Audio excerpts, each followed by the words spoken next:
War Pugs. So, we're going to be checking out something from the Volgun today. This was requested by Mr. Tomcat, and it is called The Doorway to Nowhere, SCP-1983. Now, you're probably hearing some snoring in the background. That is the sound of a pug.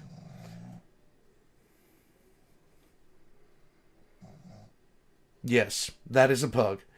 And, we just finished putting together her little puppy area and everything like that, because she is going to have some pups, and I can't wait. It's all I've been talking about for days on end is, like, I'm going to have the puppies in here.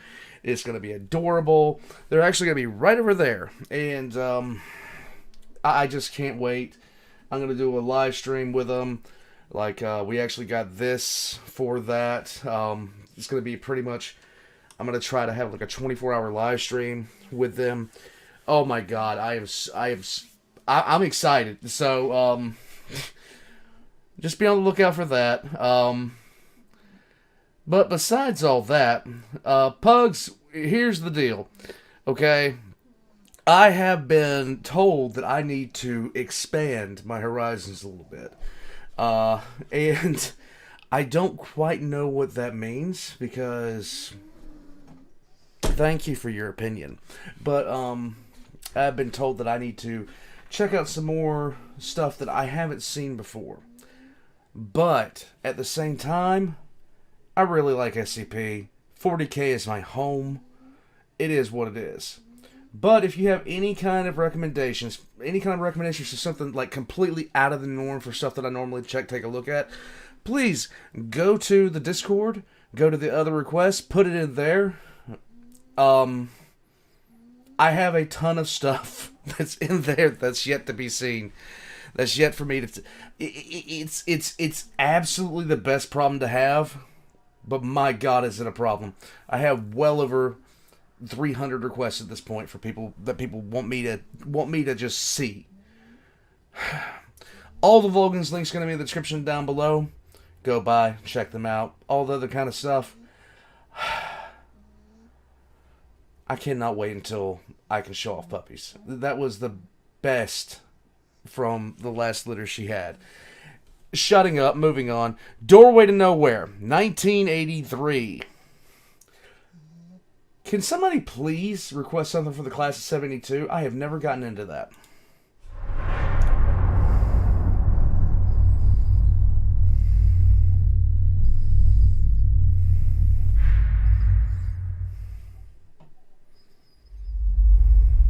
Good afternoon, everyone. Afternoon. My name is Dr. Miller, and the SCP we're going to be looking at today is SCP-1983. Object Class, Keter. Okay. Presumed neutralized. Special Containment Procedures. Outpost 54 has been built on the land surrounding SCP-1983 and disguised as a chemical plant. The plant building serves as a barracks for Mobile Task Force Chi-13, Choir Boys. I'm pretty sure I've heard of the Choir Boys before, but I'm not sure in relation to what SCP. All entry points into Outpost 54 are to be guarded at all times. Personnel will review document 1983-12, which details the cover story to be given to any civilians expressing curiosity. All Mobile Task Force must profess strong religious beliefs per Chi-13 protocols. All ammunition stocked must have silver or silver-tipped projectiles. A 24-hour watch is to be maintained on the front door of SCP-1983-1. Guards are to engage in any instances of SCP-1983-2 on site. No personnel is to approach within 5 meters of SCP-1983-1 outside of scheduled testing protocol. Okay. Update. Following the event 1983-23, a stand-down of Outpost 54 has been authorized. A skeleton crew will remain to monitor SCP-1983 for any further activity. Arms intended for use against instances of SCP-1983-2 are to be maintained at Outpost 54 Armory. Description: SCP-1983-1 is a one-story farmhouse.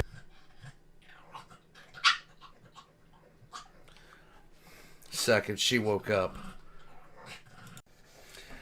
Well, sorry about that. She decided that she wanted to come out and get served some grub. This is the sound of a very pregnant pug eating in the background. Good ambient stuff. Just imagine a monster crawling around trying to eat your soul. And I think you're going to have the right idea. In County, Wyoming. It was abandoned in 1968 after a series of ritual murders, allegedly performed by a satanic cult. Please see capture logs for SCP for further details. The front door of SCP-1983-1, when opened, appears to contain a spatial anomaly. Neither matter nor light has been observed to exit the doorway, save for instances of SCP-1983-2, though the anomaly is exothermic. SCP-1983-1 is accessible through other entrances, including windows, the back door, and entrances cut into the back of SCP-1983-1. However, the front room does not appear to exist inside of SCP-1983-1. Doors that should lead to the front room instead lead to other doors inside the building. Measurements of the inside and outside of SCP-1983-1 are inconsistent. Holes cut through the interior walls of SCP-1983-1 that should lead to the front room lead instead to the outside walls around the front of SCP-1983-1, but stop 3 meters on either side of the doorway. Attempts to drill into the front room of SCP-1983-1 from the outside have led to the exposure of smaller portions of the anomaly, though instances of SCP-1983-2 have not been observed to exit them. Further attempts to breach the wall have been forbidden by L53 due to the possibility of allowing increased potential for instances of SCP-1983-2 to appear. So basically, everything but the front door works fine. SCP-1983-2 are bipedal creatures approximately 1.8 meters tall. They are vaguely humanoid and entirely black in color. They are highly aggressive and will engage any human on sight. When an instance of SCP-1983-2 comes into contact with a human, they extend an upper limb into the human's chest cavity, without any apparent damage to skin or tissues. Through unknown means, they then extract the heart, killing the human. Once it has acquired a human heart, the instance of SCP-1983-2 will return to SCP-1983-1. Silver munitions fired while offering prayer is the only known method of killing SCP-1983-2. The precise form of prayer or religion of the supplicant does not appear to matter, so long as the prayer is sincere. Once killed, the bodies of SCP-1983-2 appear to disintegrate, leaving a small layer of sulfur. The description of those kind of reminded me of the Reckoners. Do you have to eat so loud? SCP-1983 was discovered after a series of mysterious deaths in the vicinity of County. Foundation investigators encountered instances of SCP-1983-2 and were able to trace them back to SCP-1983-1. Addendum 1. A team from Mobile Task Force Chi-13 was sent through the front doorway to attempt to investigate the anomaly. They did not return. However, shortly after they entered, the front door appeared, closing in the frame. No further manifestations of SCP-1983-2 appeared. Addendum 2. A second assault team entered SCP-1983-1 to determine the fate of the first assault team. They did not return. The door did not close. Shortly after, new manifestations of SCP-1983-2 appeared. Agent Morris entered the doorway, which closed shortly after. Oh boy. Addendum 3. On May 23, 1989, D-14134 was given a closed-circuit camera tethered to a monitor by a 25-meter cord.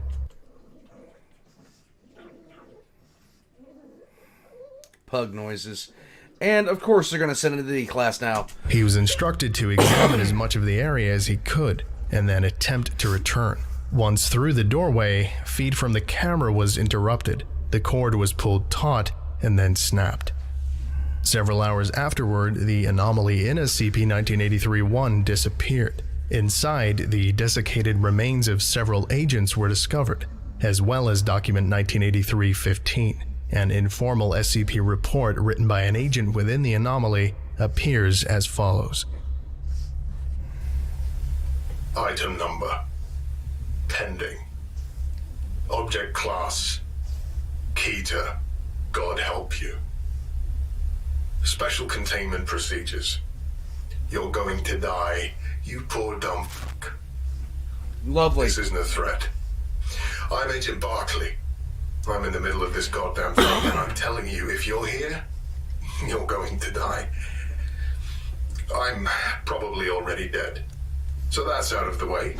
Let's get to the containment procedures. There's really only one. Close the goddamn door. You aren't going to get back through there. You've probably already tried. But we know they can get out if they try hard enough. That's how we found this fucking place. Hopefully, you've already done that. I know we did. Once we gave up on getting out through there.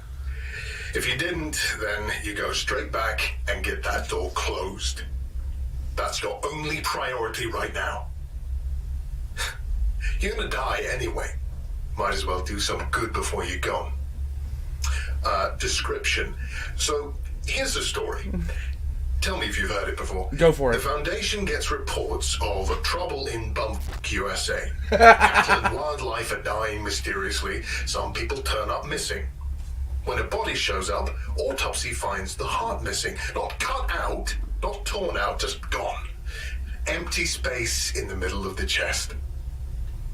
They find some sort of pitch black things floating around.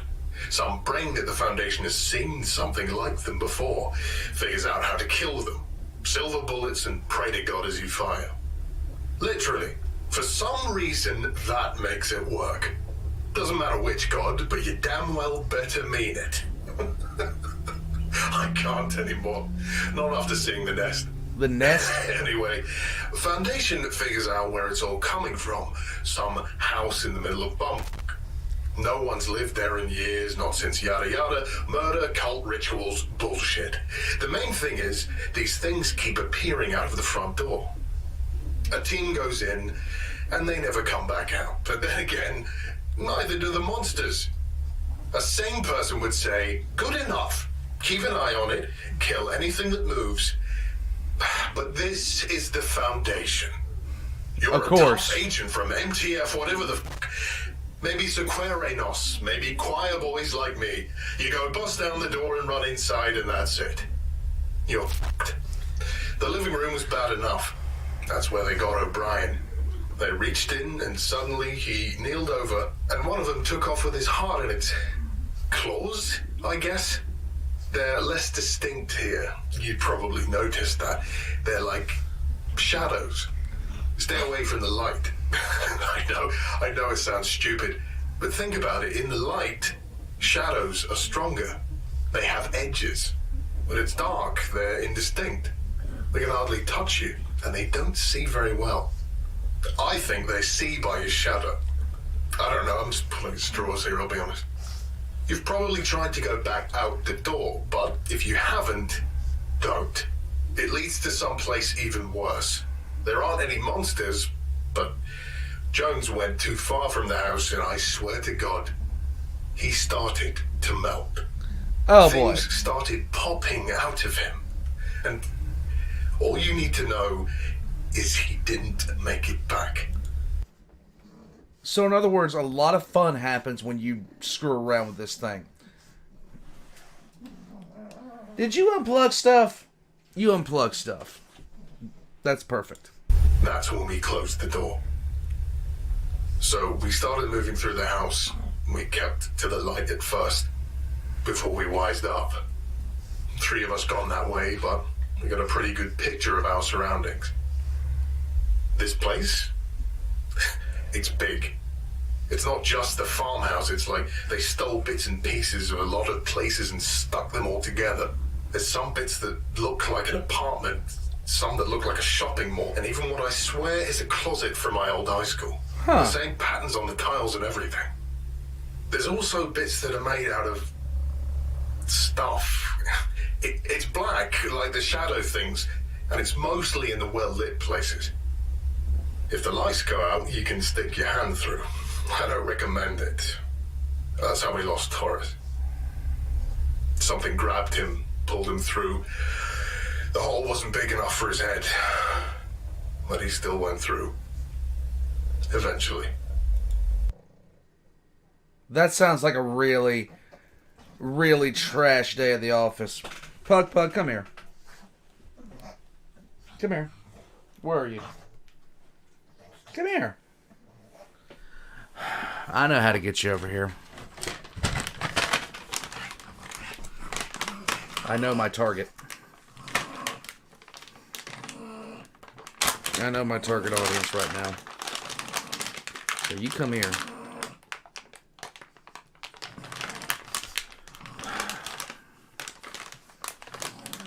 Come here. You want it? Come here. Come here.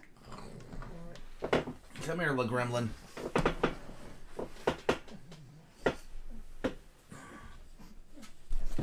Come here. Up we go. Up we go. Okay. Okay. Now, are you okay? There you go. Oh, there you go. Okay. There. I'll give you your daily Pug ASMR.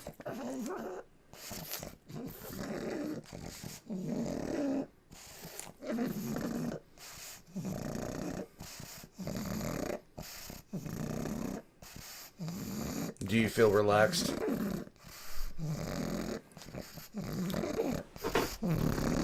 Are you soothed by the noises of the pug?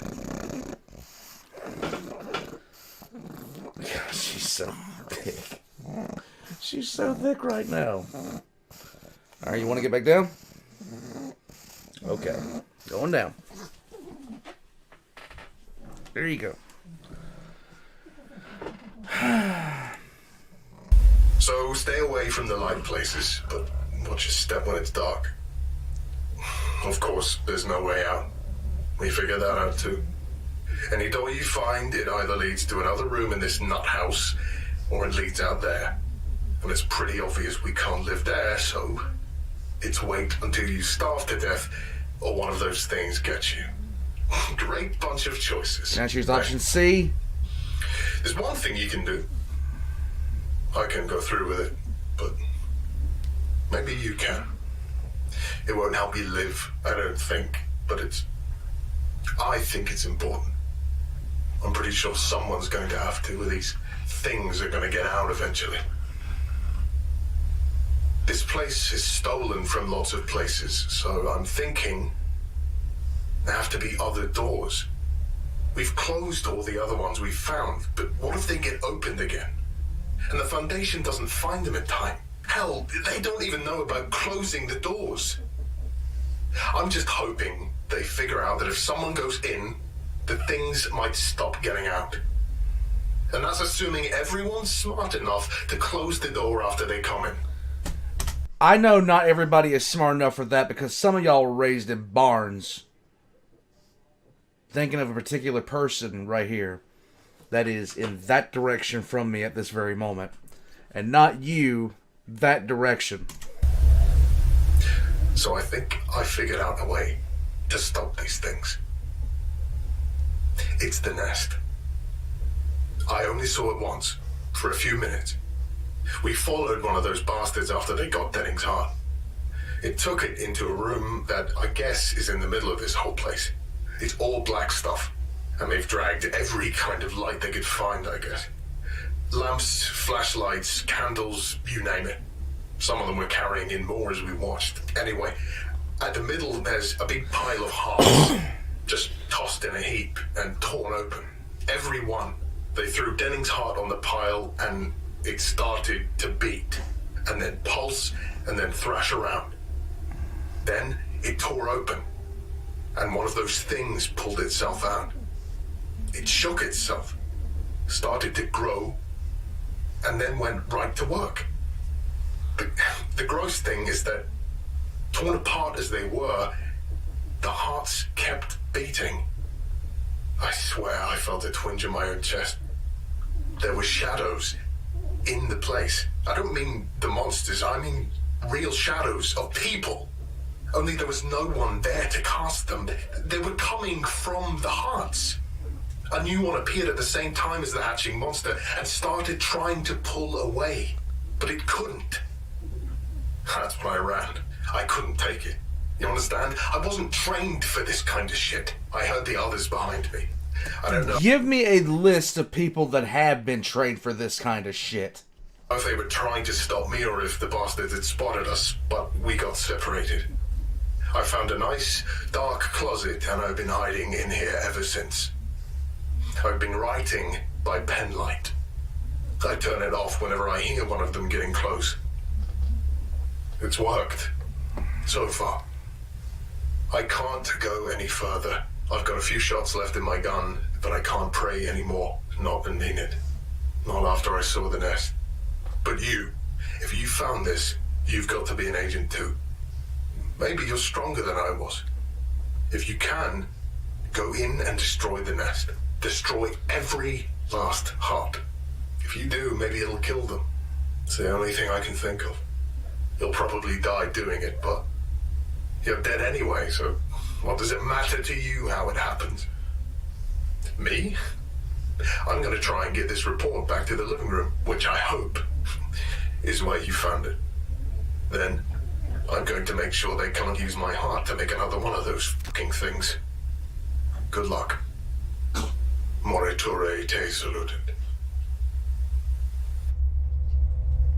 SCP-1983 is presumed to have been neutralized by D-14134, who was posthumously awarded the Foundation Star, one of only 2 awarded to D-Class personnel. Due to information contained in Document 1983-15, it is believed that the anomaly was not localized as previously believed, and renewed resources have gone into attempting to locate similar incidents. This concludes today's lecture. Thank you for listening, if indeed you still are, and you are all dismissed. Goodbye. I was worried when I first started checking this out. Have I seen this before? I haven't seen this before, but I've seen the story of the D-Class. I was wondering why that number was making a little bit of sense to me.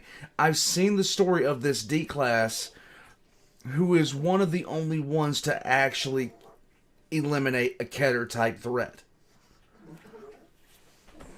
Thank you for eating very, very loud. Your cuteness overloads the creepiness. But this is something that... This is one of those times where I was sitting there the entire time like, have I seen something on this before? Have I checked out something on this before? Where am I hearing this from? Where did it come from? And then all of a sudden, just right there at the end, when it starts talking about how the D-Class was the one that took them out, that's when I remembered. My God, I can't remember who I first learned this from, but that's the only issue with SCP. It's the only issue. There's no way for me to actually put these in boxes in some way, shape, or form, as in this universe, that universe, this universe, that universe, because I'm not as... What?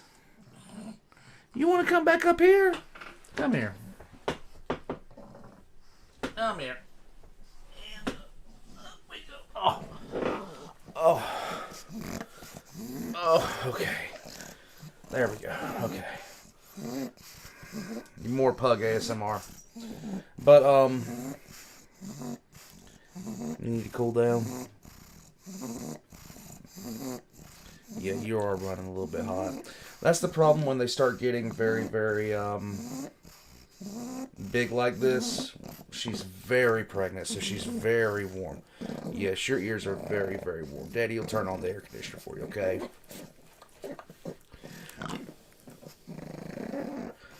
Yeah, I'll turn on the air conditioner for you in a minute, okay? I'm going to finish this, and then I'm going to turn on the air conditioner for you. Go drink some water. But I can't remember who was the one that initially told this story, that where I learned it. But, okay, it is one of those stories that have kind of stuck with me. I wanted to do a longer outro, but she's being a little bit demanding right now. Wow. War Pugs, I do apologize. You're just ready to be done, aren't you? I'm going to go take care of this pug, and I will see you guys next time. All the links are going to be in the description down below, right next to my own. Please go check it out. I'm gonna have to go find the particular one that I looked at before this one that set me off to that D class's number. In any case, I'm shutting up. I'm moving on. More pugs. I'm out. I hope you all have a great day. And just like me with this pug, take care of somebody. It always feels good.